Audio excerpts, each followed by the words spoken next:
He had buried his son on a Tuesday. That detail had lodged itself in his memory because the sky overhead had been indecently blue, the sort of blue reserved for garden outings and long country rides, for the careless laughter of young men who had not yet discovered that the world could simply cease. No merciful storm had arrived, no solemn curtain of grey to dignify the occasion, only that vast, heartless blue and the muffled thud of earth striking a mahogany lid. The Duke of Montague had stood so absolutely motionless that two of his footmen, murmuring behind the yew hedge, quietly debated whether His Grace had perhaps stopped breathing alongside his heir. He had not stopped breathing. He had merely concluded that breathing was a mechanical operation, no different from winding a clock or signing correspondence, and that it demanded no further emotional participation. 14 months had passed since that Tuesday.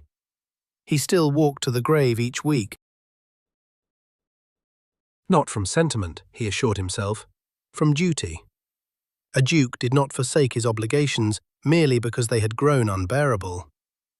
What he could not have known on this particular grey October morning was that duty itself was about to undo him completely, and it would require only 3 words. If you feel like subscribing so you don't miss the next chapter, the button is right there. The churchyard of St. Michael's at Ashworth was not, by any honest reckoning, a cheerful place, but it was still, and stillness was the nearest approximation of peace the Duke of Montague had managed to locate since the winter his son's horse had slipped on a frozen road and the young man had never opened his eyes again. The headstone was black marble, commanding, expensive, and nothing at all like the person it commemorated. Edward Montague, Viscount Hale, beloved son. The beloved son had been 23. He had laughed too loud at his own wit. He had collected stray dogs with a devotion that bordered on the mortifying. And once, he had written his father a letter.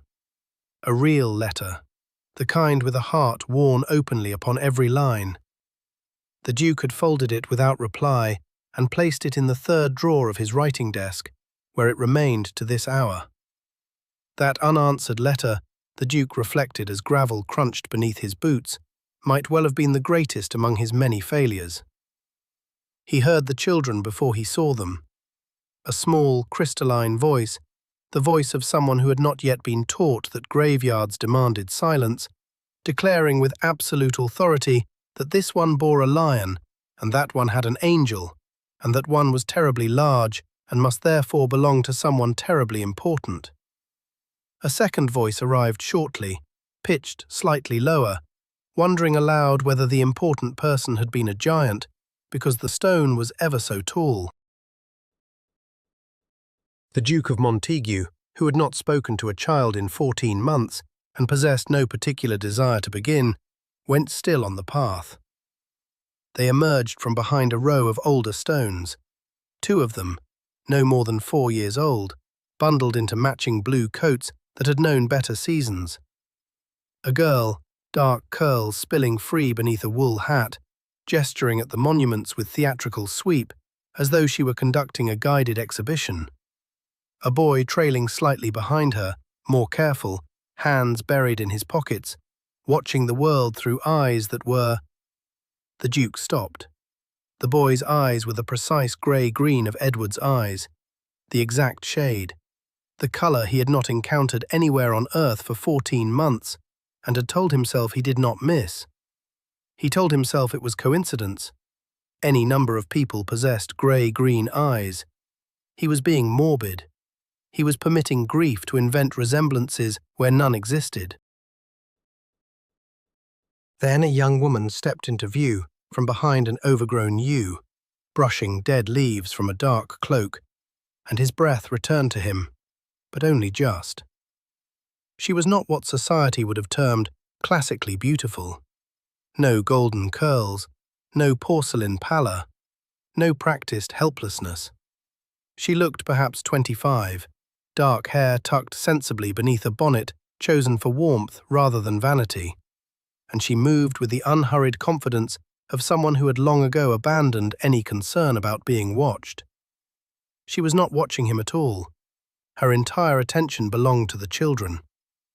Her expression hovered in that territory between fond exasperation and the private, luminous kind of love that most people will not allow themselves in public. "Oliver, do not climb the stone. It is not a ladder. It is someone's memorial." She said it the way a person says a thing for the fourth time. Wearily, without heat, the way someone speaks when they already know the words will change nothing. Oliver did not climb the stone. He studied it instead, tilting his head at an angle that struck the Duke as unsettlingly familiar.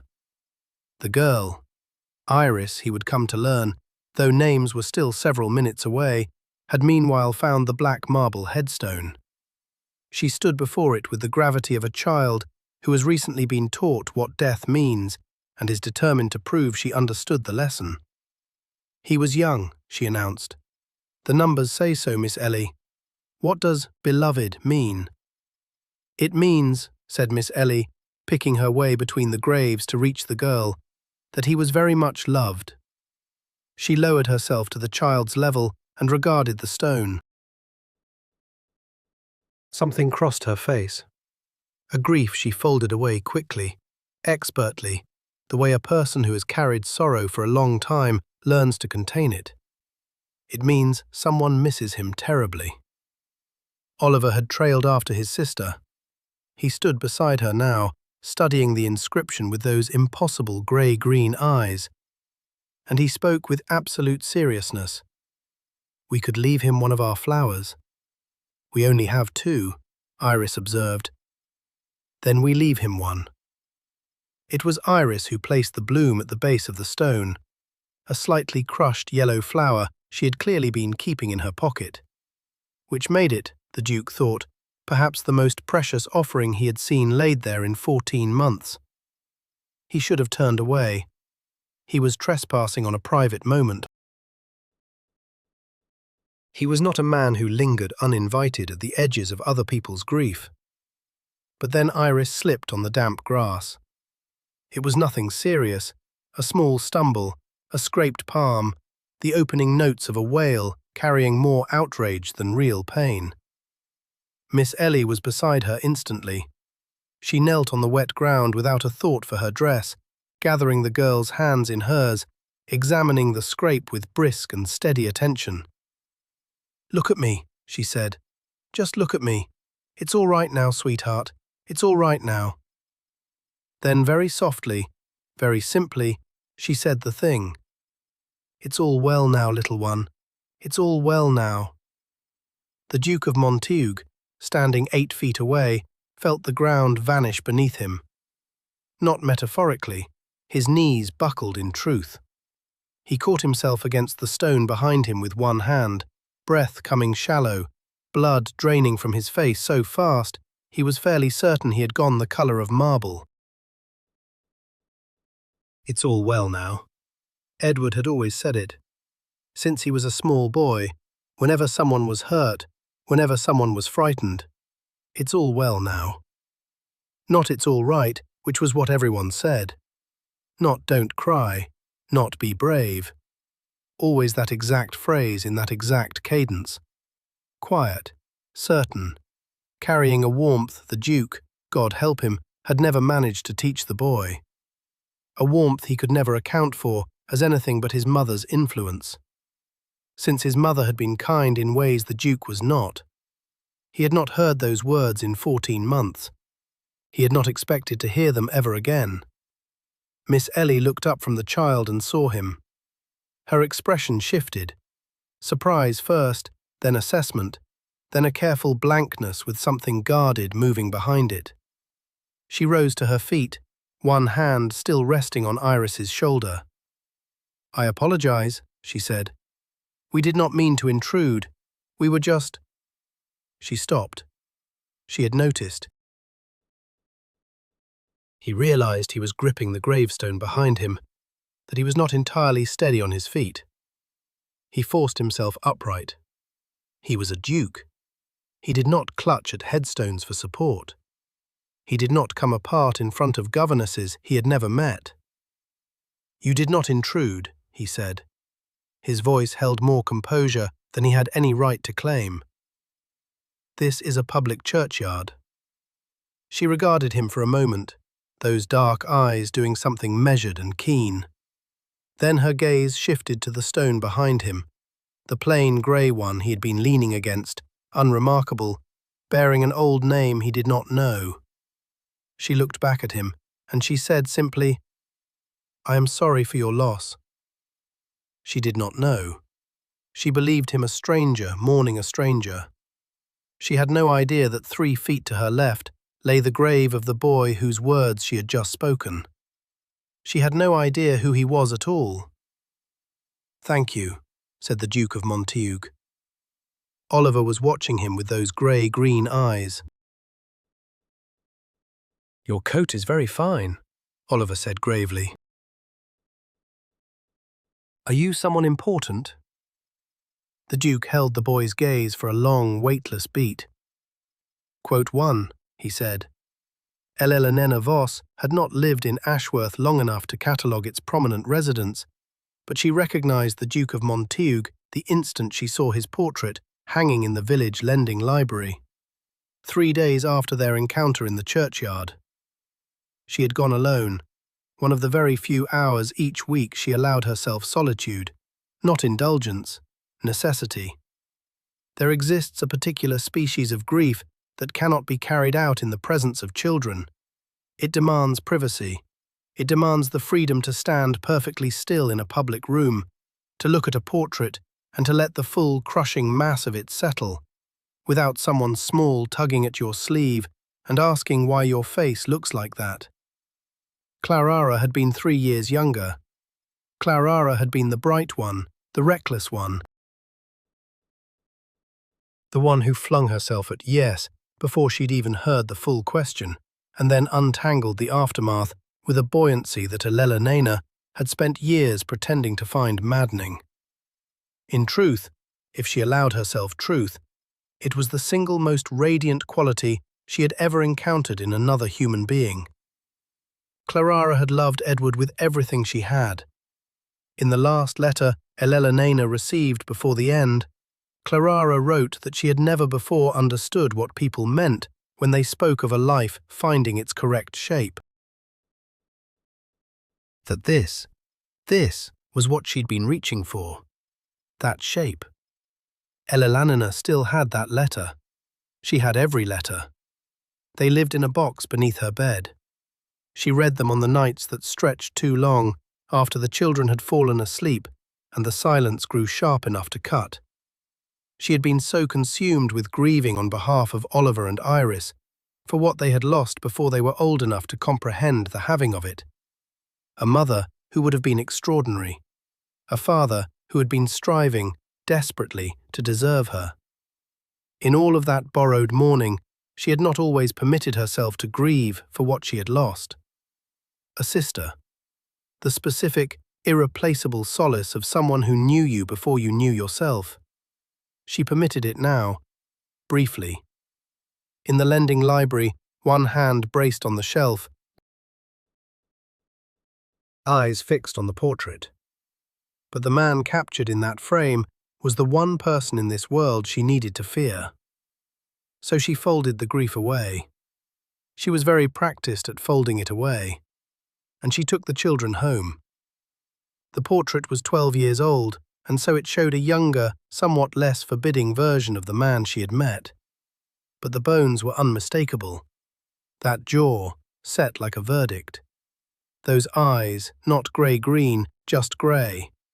Winter slate. The bearing that managed to communicate, even through oil and canvas, that here stood a man who expected the world to fall neatly into line. She stood before it for quite a long time. Then she returned the book to its shelf, took Oliver by one hand and Iris by the other, and walked home in a state of flawless composure that deceived no one, except the children, who were, in fairness, 4 years old, and chiefly occupied with the question of whether apple cake awaited them at tea. The Duke of Montaigu, father of Edward Montague, the man whose only son had perished on a frozen road while riding home from Elena's sister's house. From Clarara's house. From the cottage where Clarara had been 8 months heavy with child, where Edward had spent every evening he could steal without his father's knowledge, where the two of them had been constructing a life in secret, a life they intended to announce just as soon as they found the proper moment, the proper words, and the nerve to face a man who had devoted Edward's entire existence to demanding he become something other than what he was. All of those fragile, luminous hopes had shattered on the ice. Clarara died, bringing the twins into the world 3 weeks later. Oliver and Iris arrived at the cost of their mother, and Elena had simply stayed. No grander word existed for it. She had looked at those two tiny, furious, entirely helpless creatures, and she had stayed. The way one stays beside a fire in a storm. She had not sought out the Duke.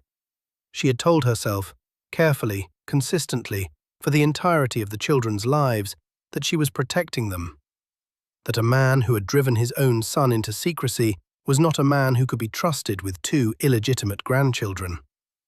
That whatever world the Duke might offer them would be gilded and cold, and nothing like the warm, muddy, slightly chaotic world she had built for them instead. She repeated these reassurances now, walking home with a child gripping each hand. She told herself that the man in the churchyard, pale, rigidly composed, his knuckles white against the gravestone, bore no resemblance to the tyrant she had assembled from Clarara's careful, loyal, tender letters. Letters about a father who simply could not love correctly. She was very skilled at telling herself things. Years of practice had made her expert. The Duke of Montague arrived at the cottage the following Wednesday. He did not knock like a man who expected refusal. He stood at the gate with the formal self-containment of someone who had spent 40 years constructing a wall around himself and regarded that wall as structurally essential. "I owe you an apology," he said, when Elena answered the door. "I behaved strangely at the churchyard. I wish to explain." He stopped. Over her shoulder, he had caught sight of Oliver in the hallway, wooden sword in hand, a look of profound concentration on his small face. "That is the boy from the graveyard." "It is," Elena said. Her voice held steady.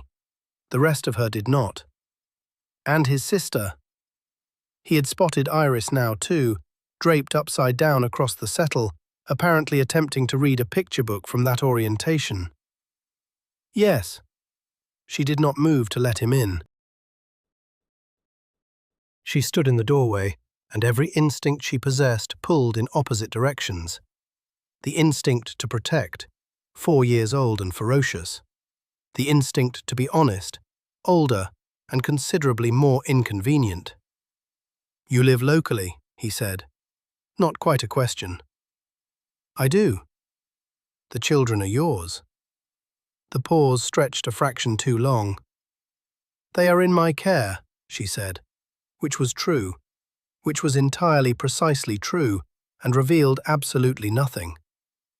The Duke studied her with those slate-grey eyes, and Elena felt the uncomfortable certainty that he was a man who noticed things, who filed details away with the precision of a clerk suspecting the ledger does not balance. "You are not from Ashworth originally," he said. No, she had come here recently, about a year ago, 14 months in fact, the same month he had buried his son. Something shifted in his face. He controlled it immediately. For just a moment, he looked like a man performing arithmetic he did not wish to perform, arriving at an answer he was not prepared for. "I see," he said. "Was there something else, Your Grace?" She had used his title deliberately, a reminder, a distance, a door firmly held in position. He looked at her. He looked past her at Oliver, who had abandoned the wooden sword and now watched the stranger at the gate with those careful grey-green eyes. "No," said the Duke of Montague. "Nothing else. Good day." "Miss Voss," she said. "Elena Voss." He nodded. He left. Elena closed the door and pressed her back against it for quite some time, listening to her own heartbeat, which had decided this was an excellent moment to be extremely loud about things. He came back on Friday. He told himself he was simply passing through. Ashworth's Eastern Lane did not, in fact, lead anywhere the Duke of Montague had any particular reason to pass. But this was the sort of logic the brain dispenses with entirely when it has fixed upon something the heart is not yet permitted to name. Oliver was in the garden, engaged in a deeply serious game that appeared to involve burying small stones and then immediately excavating them.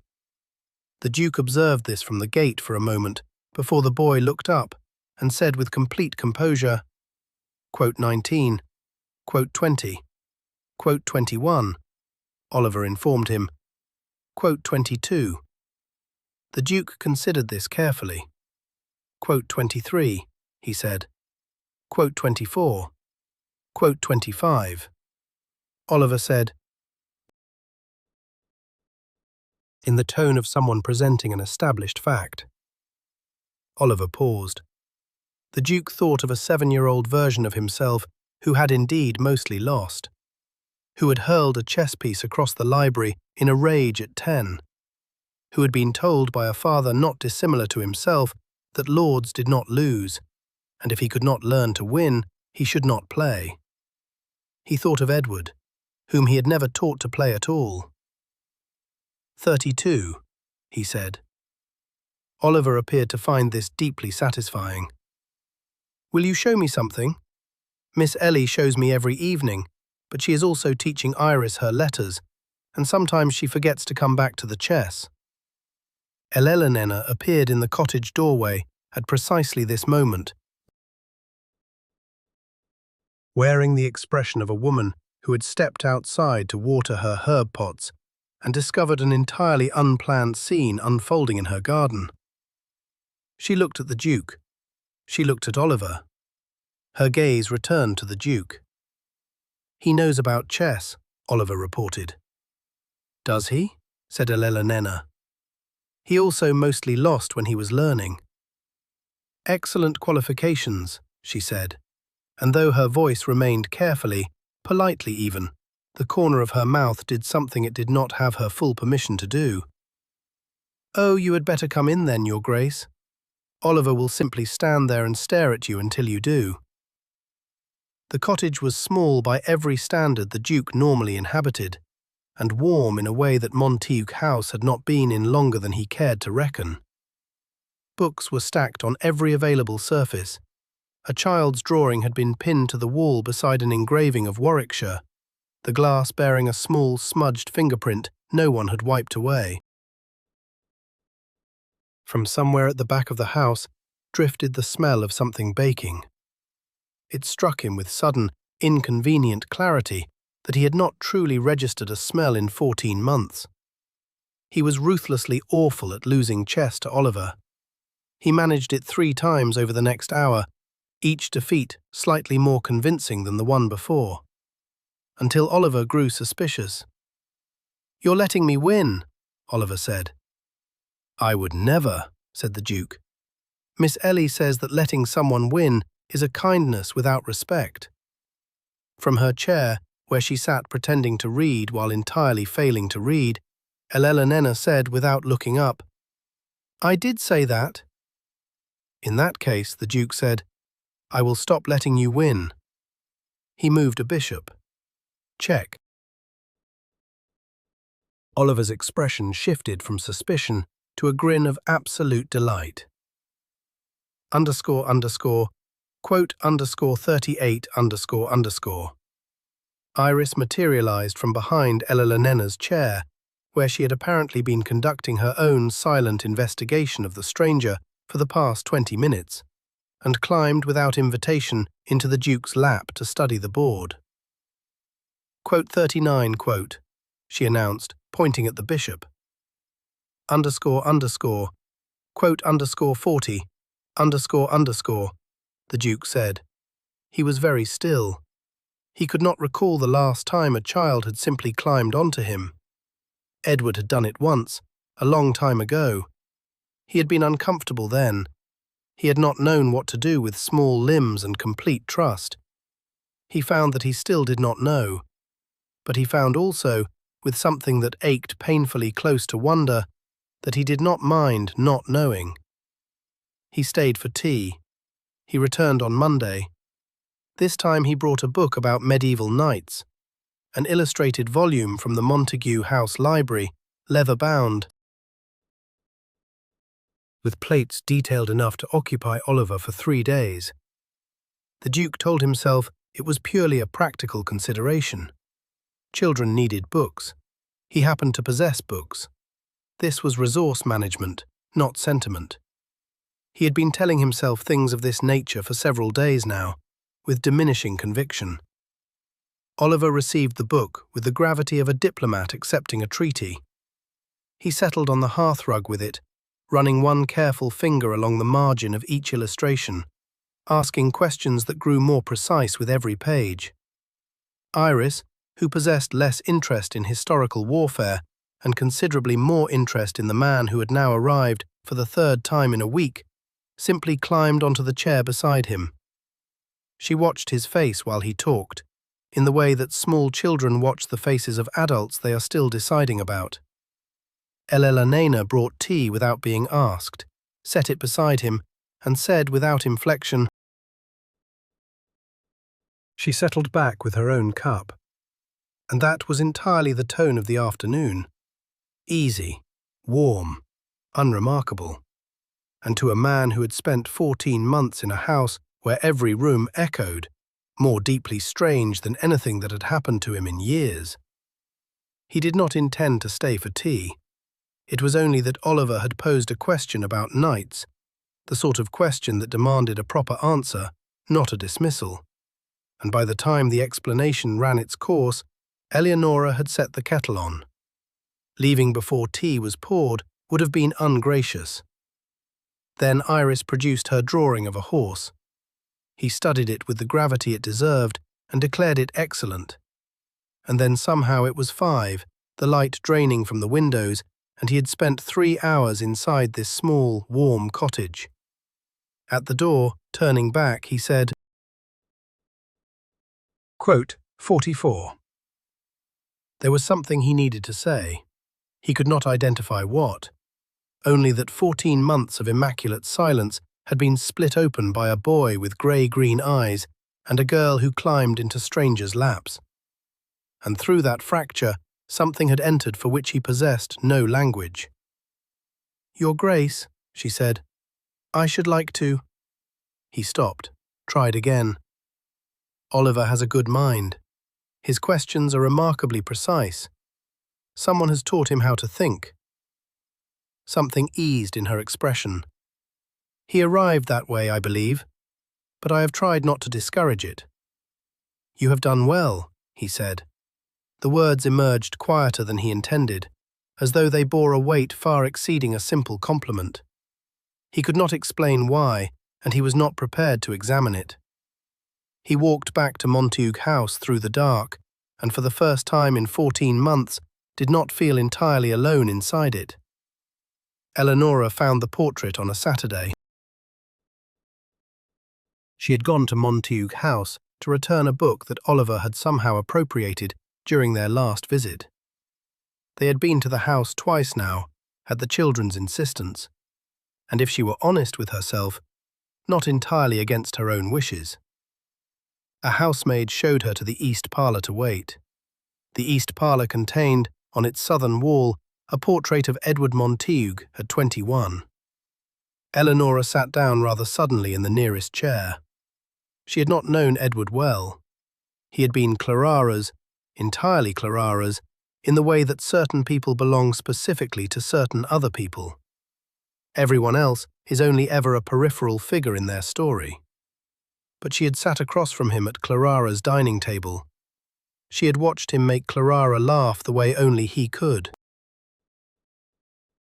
She had seen him look at Clarara's swelling belly with an expression of such terrified, incandescent joy that it made Eleanora feel she was witnessing something sacred, something she had no right to see.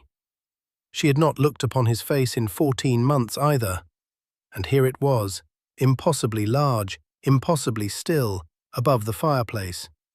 The grey-green eyes, the slightly crooked smile Oliver carried without knowing he carried it.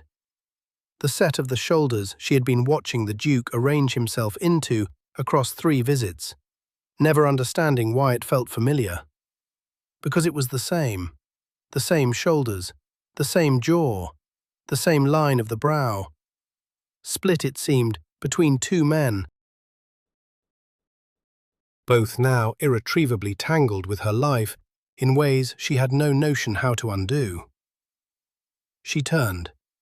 The Duke stood in the doorway.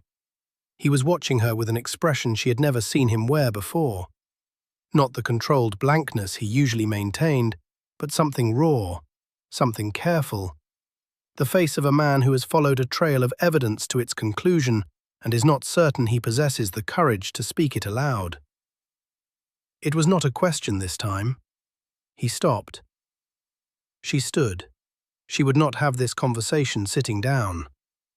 The words landed flat, without inflection, which made them more devastating than if he had shouted. There was no use in the softened version now. He was a man who noticed things. He had noticed everything. The season for gentler truths was finished. She stopped. The Duke went very still. He said, "Eleanora," held her ground. Quote _62 _. Because Edward had been afraid of him, because his love carried conditions attached that his son could never quite satisfy. But she could not say that to him. Not yet, perhaps not ever. She paused, drew a breath. She stopped, because something extraordinary had happened to the Duke's face. He had not crumpled. He was not a man who crumpled. But something shifted behind his eyes, tectonic, vast, glacially slow, and utterly irreversible. His hand rose for the briefest moment to press against the mantelpiece. And Eleanora understood what she was witnessing. A man receiving an entirely new dimension of grief, layered upon a grief he had already barely survived. He had not merely lost his son, he had lost a daughter-in-law he never knew existed, grandchildren he could not have imagined. An entire life Edward had been building, quietly, hopefully, behind the very wall his father had erected between them. He knew, the Duke said. His voice had changed completely. When he died, he knew about the children. Yes. He was going to tell you. In the spring, Eleanora said. That was their plan. The spring that never arrived, the conversation that never took place, the letter in the 3rd drawer, unanswered, a letter that now carried a dimension the Duke had not grasped when he sealed it away. I should go, Eleanora said. She was not retreating. She was simply aware that she had just shattered something, and that he needed the room to survive the shattering. Stay, said the Duke. One word, the least elegant thing she had ever heard him say. No title attached, no formality, no careful distance. A single syllable from a man who had just been handed proof that isolation was a choice, one he had made badly. One he had been paying for in ways he was only now beginning to calculate. Eleanora stayed. He showed her the letter. He had not planned to. He had shown it to no one. He was not even certain, until the moment he crossed to the writing desk and pulled open the 3rd drawer, that he had decided to show it to her at all. But Eleanora Voss had just given him the only thing that might make the letter bearable to read. Context, evidence, the shape of the person behind the words.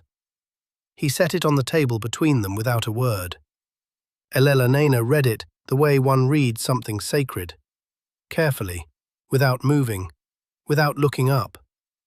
When she finished, she sat quiet for a long moment. Then she spoke. He wrote this after Clarara told him about the twins. Her voice was steady, almost reverent. The third paragraph, he says he understands now what it means to feel responsible for someone utterly. He didn't know that before she told him. She looked up. He was trying to tell you that he understood you, in the only way he had. He was trying to meet you in the middle. The Duke looked at the letter. He had read it perhaps 40 times, had believed he understood it.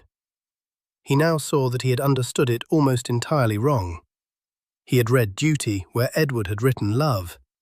He had read obligation where his son had written connection. He had filed it away, unanswered, because he told himself there would be time, because answering it would have required him to crack open something he had spent 40 years learning to keep sealed. "I did not answer it," he said. "No, I told myself there would be a breath. I thought the next time I saw him, I would." He stopped. The vocabulary for this did not exist, not in the English of a duke born in the 18th century, not from a man raised by a father who had never once said, "I love you," without it being a conditional sentence. "I did not know how to answer it." "I know," Elena said. "You cannot know. Clarara told me about you." She held his gaze. Not cruelly. She was not a cruel person, but thoroughly. She wanted me to understand why Edward came to her the way he did. Already formed, already kind, but starved of a certain kind of being known. She paused. She also told me that Edward never stopped trying.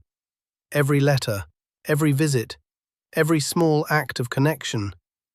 She nodded at the page on the table. "Even this?" The Duke was silent. "He loved you," Elena said. "Imperfectly, because love between parents and children is always imperfect.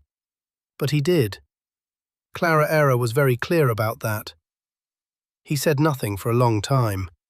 When at last he spoke, his voice was controlled, the way a man sounds who has spent decades practicing control precisely for moments when he does not trust himself without it. "Oliver has his eyes," he said. "I know. And his—" The Duke stopped, started again. "When Oliver tilts his head, when he's working through a problem, Edward did that. Oliver does it constantly." Eleanor said she would not pretend she hadn't noticed. __quote _92__. The Duke turned his gaze toward the window.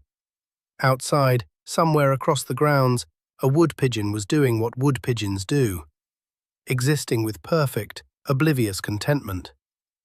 Quote, 93 quote, he said. Quote, 94 quote. Quote, 95 quote. Eleonora replied. A silence followed that, not awkward but full. The kind of silence two people inhabit when they have spoken something true and need a moment to let it settle into the room. Then Eleonora said, Quote 96. He looked at her. He had not asked. He had been waiting. She recognized it, the careful way he had taught himself to wait. Not pressing, not demanding, simply holding a space open in case she chose to step into it. Quote 97. Quote, she said. Quote 98. Quote, quote 99. Quote, Eleonora paused. Quote 100. Quote, quote 101. Quote, the Duke said. Quote 102. Quote, Eleonora answered. She held his gaze. She stopped. Her eyes met his steadily. The Duke set down the letter. He rose and walked to the window. He stood there for a long moment with his back to her, and Eleonora let him have it, the privacy of it, the necessary privacy of a man who has just been handed his son back in fragments, through the mouth of a woman who kept every letter and memorized every phrase and built a life around the people that son left behind. When he turned, His face was composed. Not the composure of someone who has buried something, but the composure of someone who has finally taken it in. He said, not for the information, for the return of something he had believed was gone. Eleonora said it surprised her, speaking it aloud, but it was true, and true things had a way of finding their way out. Something shifted across his face. Not quite a smile, but the precise structural precursor to one.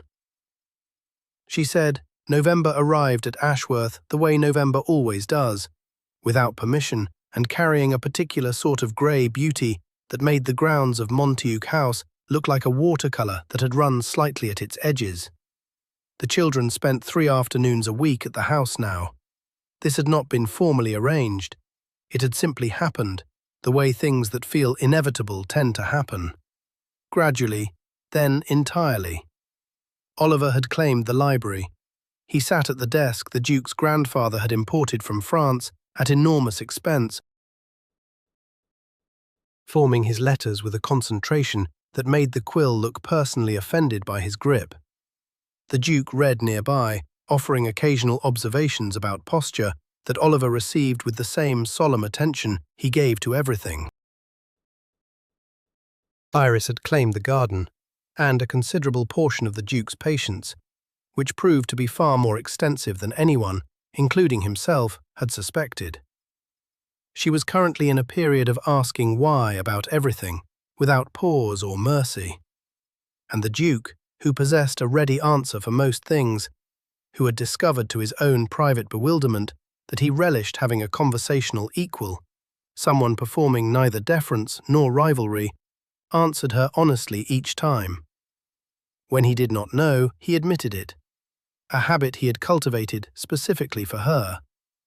Elena watched all of this with the careful, layered attention of a woman who has gathered everything she loves into a single room and cannot determine whether that constitutes shelter or devastating vulnerability.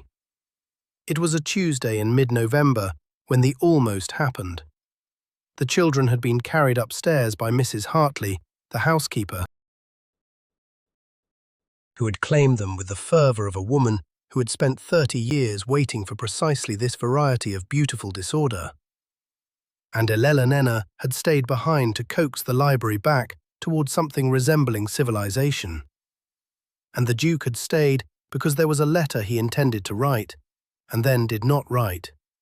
And then it was 7, and the fire had sunk to embers. He occupied one side of the hearth, she occupied the other. They were discussing Oliver's mathematics, which had advanced at a pace that had genuinely startled them both. And then, without either of them marking the shift, they were speaking about Edward. She told him something Clarara had once written, about the way Edward used to hum beneath his breath when he was happy, unconsciously, without ever realizing he was doing it. And the Duke said very quietly, "He hummed. I had forgotten that." Something in his face opened then, a door that had not opened once in all the weeks she had known him. Elena, who had been carefully, deliberately sustaining a reasonable distance for 11 weeks, discovered that the distance had somehow dissolved while her attention was occupied elsewhere. He was close enough now that she could see firelight caught in those slate-grey eyes.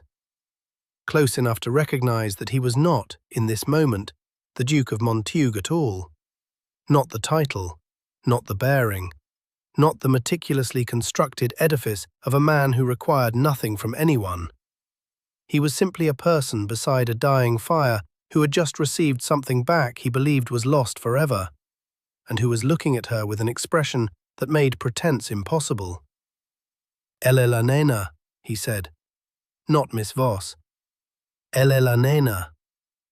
The first time he had spoken her given name, she did not move away. Papa? They both flinched. Iris materialized in the doorway, wearing her nightgown, having evidently staged a successful escape from Mrs. Hartley's watch, with Oliver directly behind her, looking equal parts guilty and steadfast. The Duke began, then stopped, because Iris said it again. Not as a request for permission, as a declaration of fact. Something already settled in her 4-year-old understanding of the world. She had decided, apparently over the course of the last fortnight, that this tall, grave man, who answered every one of her questions and had never once told her to be quiet, belonged in a particular category. She had filed him there accordingly. The Duke looked at Elena. Elena looked at the Duke. She said, her voice was deliberate, measured. _118___, he said. __119___. But Iris had already crossed the room and climbed into his lap with the absolute authority of someone for whom the matter was closed. And Oliver had settled beside Elena on the settee, resting his head against her shoulder. For a moment, none of them spoke. Then the moment passed, and with it, something that had nearly happened. Something that had not vanished, but had merely consented to wait a while longer. That was not, however, what the evening would be remembered for. It was Oliver who made the night extraordinary. He had been quieter than usual during the visit, and given his habitual gravity, that quietness approached a kind of total stillness. Elena had noticed. She had assumed it was fatigue. She had been wrong. He waited until the Duke was helping him with his coat in the hallway. Then he spoke, without preamble, without raising his eyes. The Duke went completely still. Oliver clarified. His gaze was fixed on his buttons now, with the fierce concentration of a boy who is delivering something important and has determined that eye contact would make it unbearable. A pause. Elena said softly. Oliver went on. In that particular tone he adopted, when a matter had occupied his mind for some time, and he had reached a conclusion the grown-ups ought to hear. He raised his eyes at last. Grey-green met grey, direct, unflinching. The hallway went perfectly still. The Duke lowered himself slowly, deliberately, until his gaze was level with the boys. Elena watched him do it. Watched the care in that movement. Not the patronizing crouch of an adult humoring a child, but the measured descent of a man who understood this conversation demanded equal ground. "You are very observant," the Duke said. "Miss Ellie says observation is the beginning of understanding." "Miss Ellie is right." He held the boy's gaze a moment longer. __quote _130__, not the whole truth, as much truth as a 5-year-old could bear. __quote _131__. He faltered. The old problem. The lifelong insufficiency of words. __quote _132__, he finished. Oliver weighed this with perfect gravity. He said. He reached for his small hat on the hook. He regarded the Duke with that blunt certainty only small children possess, the certainty of someone who has identified a truth the adults are still circling. Quote, 136, quote, 137, quote. The Duke said. His voice held steady. His hands at his sides did not. Quote, 138, quote. Oliver gave a single, satisfied nod. __quote _139__, he said, and crossed to take Elena's hand. And that was that. The whole enormous thing settled in the direct, pragmatic fashion of a child who asks only what is true, accepts only what is honest, and who had, in 2 minutes in a corridor, seen more clearly than anyone else beneath that roof what mattered and what needed to happen next.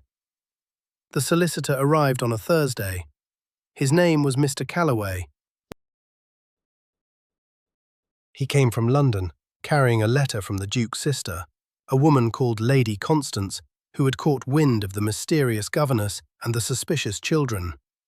She had decided, with the fervent conviction of someone who has waited 17 years to be proven right about something, that her brother was being manipulated by a scheming woman of no family and no fortune, that the children were almost certainly impostors.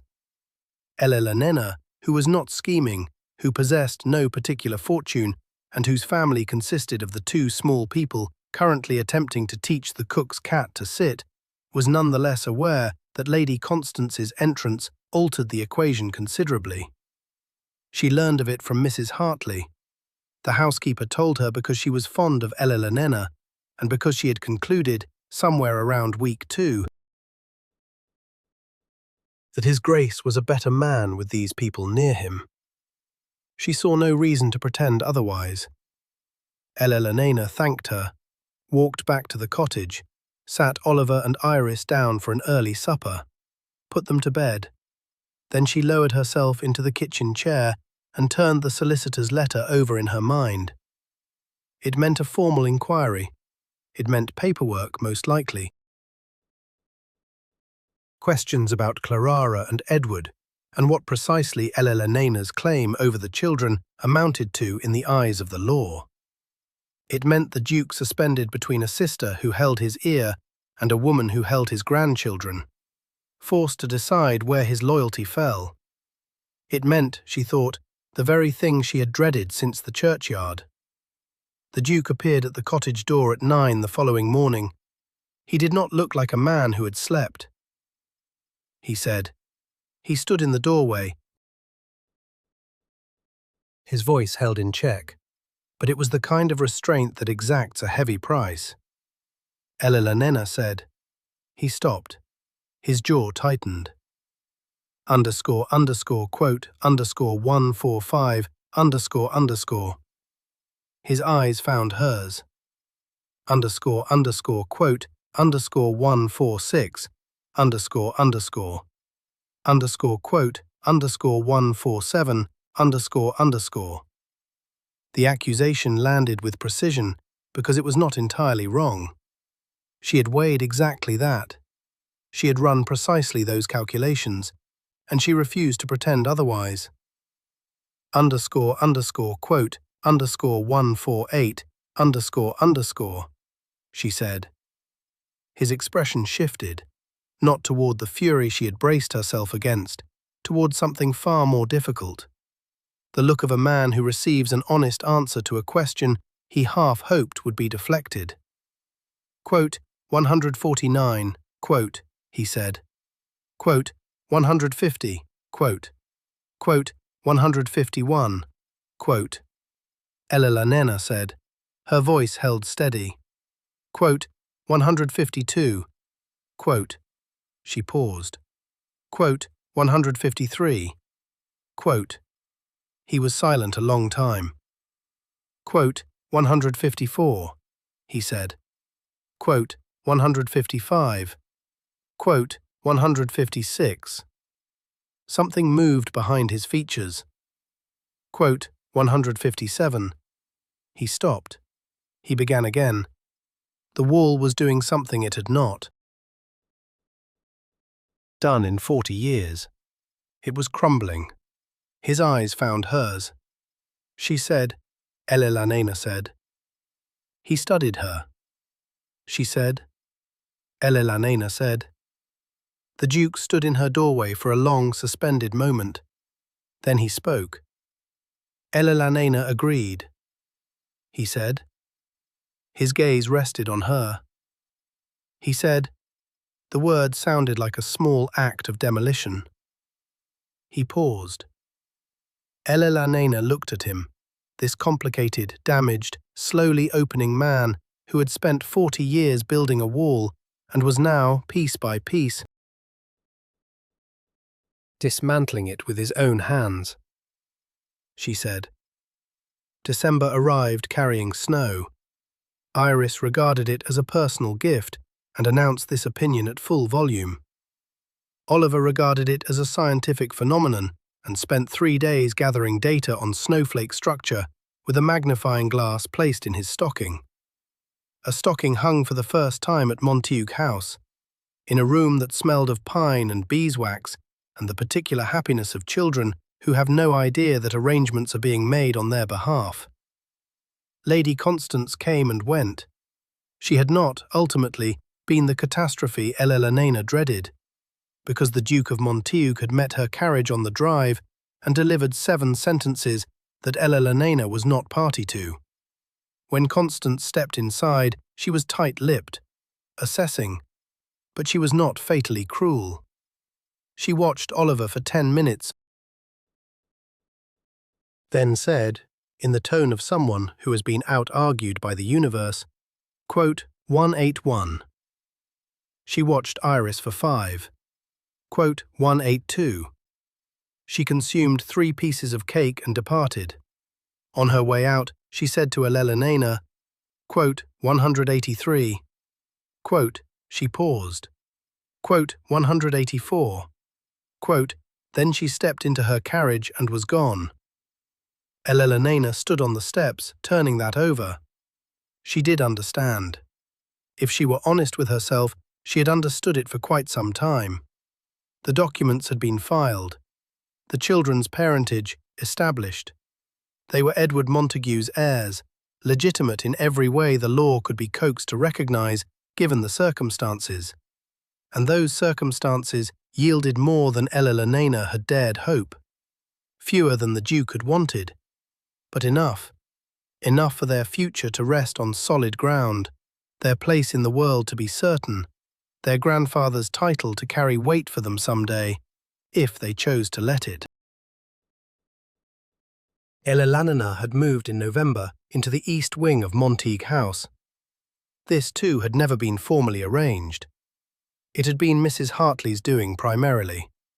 The housekeeper had simply had Elena's boxes transferred from the cottage with the air of someone resolving a problem that had been painfully obvious to everyone except the 2 people most directly concerned. She and the Duke, Monty, had navigated this with the careful, slightly absurd formality of 2 people acutely aware of what they felt. 2 people who had agreed, without quite voicing it, to take the thing at a pace that would not terrify either of them. There had been evenings by the fire, conversations that began with the children and drifted slowly into territory that had nothing to do with the children at all. He told her about his father. She told him about hers. He confessed he had never been in love before, not in any way he had permitted to go anywhere. She confessed she had been. Once. Briefly. With someone who had not wished to be encumbered by a woman raising 2 small children. And then they had both said nothing for a moment. In that nothing, something was firmly established. There had been, on a Tuesday in late November, a walk through the walled garden where he had taken her hand and kept it, without comment, until Oliver came barreling around a hedge, demanding mediation in a dispute with Iris over whether a sleeping hedgehog was dead or merely resting. There had been, on a Wednesday, a look across the dinner table that lasted slightly too long. Iris noted it with the unerring radar of a 4-year-old who finds adult confusion deeply entertaining. There had been a moment just last week, standing in the library, when he said her name and she looked up and knew exactly what was coming. She had been perfectly ready for it. And then Oliver knocked an entire inkwell off the desk. The moment dissolved into the practical chaos of rescuing 17 pages of the boy's very earnest geography notes. December the 23rd was a Sunday. The children were in the kitchen with Mrs. Hartley and cook, absorbed in the serious business of shaping gingerbread into animals, a task producing an impressive volume of sound for 2 small people and 1 patient housekeeper. Elena had slipped into the walled garden for 10 minutes of quiet, and the particular pleasure of snow falling on silence. The Duke found her there. He was not wearing his coat, which meant he had come straight from the house without stopping for it, which meant he had come quickly, which meant something. Elena said, he said, and then he was not brief at all. He stood beside her for a long moment, studying the snow on the garden wall, and Elena had the distinct impression of a man arranging words with the same fierce concentration Oliver brought to chess pieces before a difficult move. He said. He stopped, drew a breath. He said. Elena pressed her lips together. She nodded. Quote 193. Quote, his gaze found hers. Quote 194. Quote, a pause settled between them. Quote 195. Quote 196. Quote, Elena said, which was both accurate and a tactical deflection, because she was fighting very hard not to. Quote 197. Quote, he said. Quote 198. Quote, he reached into his coat, the coat he was not wearing, then looked down at his empty hands. Quote 199. Quote 200. Quote 201. He said, with the precise, measured exasperation of a man who has rehearsed a moment extensively and is now watching it veer sharply from the rehearsal. Quote 202. He stopped. He looked at Elena with something that might, in a man less armoured against vulnerability, have been called helpless. A kind of laughter moved across his face. Quote 203, quote 204. Elena said. She was smiling. She could not stop. She looked at him, this man who had walked outside without his coat to say something that mattered, who had left the ring sitting on the library desk, who had been catastrophically wrong about love and was trying, day by day, chess game by chess game, bedtime story by bedtime story, to be less wrong. Quote 208. He held her gaze. Quote 209, he said. Quote 210. Quote 211, she said. Just that. Yes, the same word with which Iris had named him Papa. The same clean, unconditional syllable. And he looked at her as though she had handed back something he had left on a frozen road 14 months ago. Something he had spent every day since, believing he had lost forever. He took her face in his hands. He was cold, genuinely freezing, having stood in the garden without his coat for 4 full minutes. She was laughing a little. He was not laughing, but he was close, which was its own quiet miracle. He kissed her. Not the kiss of a man who had rehearsed it, the kiss of a man who had spent a very long time waiting for permission to want something, and who had finally, improbably, been granted it. Warm and real and slightly clumsy at the edges, which made it, Elena thought, exactly right.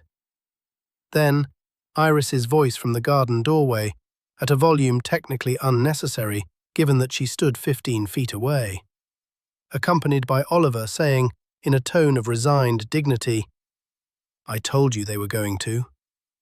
Elena laughed against his mouth. He pulled back and looked at the 2 children framed in the doorway. Iris triumphant, Oliver carefully unsurprised, both of them dusted with flour in a way that suggested the gingerbread had been adventurous. "She said yes," Iris announced to no one in particular. Apparently to the garden wall, to the snow, to the general universe. "I heard," said Oliver, which was the most Edward thing he had ever said, and which struck the Duke somewhere in the chest with the gentle, bearable grief of something that no longer only hurts. "Come here," said the Duke, quietly. He opened his arms. Iris came at a run, as she always did. Oliver came at a walk, as he always did. And Elena was pulled into the centre of it. For a moment, just 4 people in a cold garden, being very warm together. "You're not wearing your coat," Oliver observed. "I know, you'll freeze." "He knows," Elena said. "He was informed." "It's all well now," Iris said, patting his arm with the proprietary affection of a child who had decided months ago that the arrangement was settled. "It's all well now, Papa." The Duke of Montague, a man who had spent 14 months teaching himself to grieve, and 3 more months learning, slowly, painfully, with considerable help from 2 small people and the woman who loved them, how to return from that grief, pressed his eyes shut. Just for a moment. It's all well now. Edward's phrase, spoken in Edward's granddaughter's mouth, directed at a man who had finally, at last, earned the right to believe it. 223, said the Duke of Montague, said Monty, and held them all a little closer. They married in March, a small ceremony by the house's standards, which still meant 40 guests, a church brimming with early spring flowers, and Oliver in a miniature coat he wore with the solemn satisfaction of someone who has been promised he may carry the rings and fully intends to execute that duty with distinction. Iris wore white. She had opinions about it. She expressed them repeatedly. Elena stood at the altar beside a man who had, in 8 months, become entirely unrecognizable from the pale, rigid figure she'd first encountered at the graveside. Not because he had changed exactly.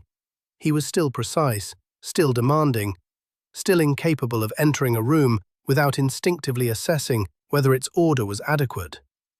But something was alive in him now that had not been alive before. A warmth that was not performed. A patience with mess and noise and the spectacular chaos of 2 children in a house designed for neither. A willingness, hard-won, practiced, consciously chosen every single day, to be known. When he looked at her at the altar, he did not look like a man fulfilling a duty. He looked like a man who had been given something he hadn't known he was capable of wanting, and who was grateful in the particular, inarticulate way of someone who does not yet possess the words, but is working on them. He found them eventually, in letters. He was better on paper. A family trait, it seemed. She kept them in the same drawer where he had once kept Edward's unanswered note. Hers were answered letters. Every one. Oliver stood straight and delivered the rings at precisely the right moment, then spent the remainder of the ceremony observing the proceedings with an expression of studied satisfaction. He was 5 now. He had recently informed the Duke that he intended to study law, or possibly astronomy, or possibly both. The Duke had replied that both sounded entirely reasonable and that he would see to it every relevant book was acquired. This had produced, for the first and possibly only time, a spontaneous, entirely unguarded hug from Oliver. The Duke received it without flinching, returned it without reservation. Mrs. Hartley, witnessing this from the second pew, later described it as the finest thing she had seen in 30 years of service. Iris, at the reception, told anyone who would listen that she had known they would marry since October. Elena said. Iris replied with the serene certainty of a child who has decided her narrative is the correct one. Quote, 227, The Duke, standing close enough to hear every word, said nothing. He looked at Elena over the top of Iris's head. Elena looked back at him. They went to the churchyard in April. It was Elena who suggested it. A week after the wedding, on a morning when the grounds were flooded with early light, and the children were in the kind of mood that called for walking. She said it simply, without ceremony,